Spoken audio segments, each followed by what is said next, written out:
Hi, my name is Shantae Parker, and I'm a real estate agent in the Washington, D.C. metropolitan area. Let me tell you the secrets about open houses. First of all, open houses are not for sellers at all. They're really for real estate agents who are trying to find clients who come unrepresented to an open house.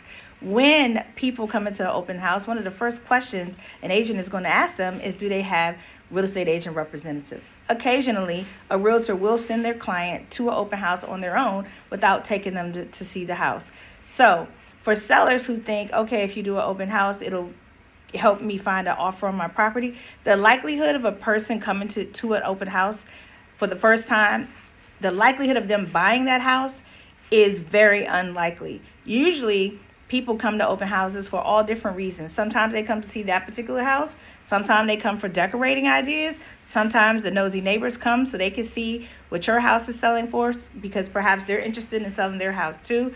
Sometimes they just come to see the real estate agent. Sometimes they come for the food. People come to open houses for many, many different reasons, but the likelihood of them coming to buy that particular house is very unlikely. Now, the National Association of Realtors says that people buy their house online from just seeing the pictures. So a person knows when they see a house online that that is the one.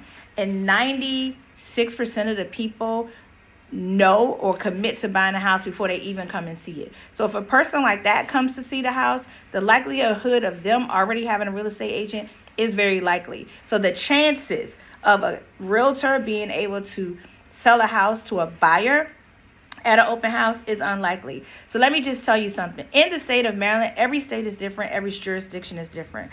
But in the state of Maryland, another secret about the open house is that the person in the open house, if they are the listing agent, is legally not supposed to represent you. You are entitled to your own representation, which is called a buyer's agent. The person working in the open house or the listing agent is the seller's agent, and that will cause some conflict if that one person represents both sides. But what I do in the case of someone coming into an open house who wants to purchase the property that I'm listing, I pass that person on to my broker, who then assigns them another real estate agent from my agency to represent them. I do not represent both sides because we cannot do that in Maryland. Now, if the buyer and the seller both agree and the seller allows me, to help that person, not as their agent, but just as a client and help them with the transaction, that is called dual representation. Well, it's called dual representation anyway if somebody from my office represents you.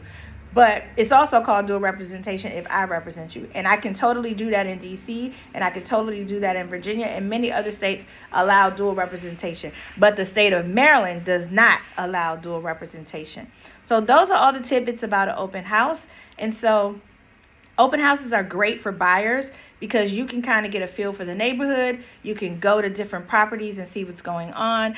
And you can kind of see if that house is for you because you know from the moment you walk in the door if a house is for you. It's kind of like buying a car. You get in it, you get that new car smell, and you just get a feel for it. You drive it. You know if that's your car. You get that same feeling when you walk in the house. You know if that's your house. So that's my tip for today. Hope you guys are having a great Sunday, and talk to you next time.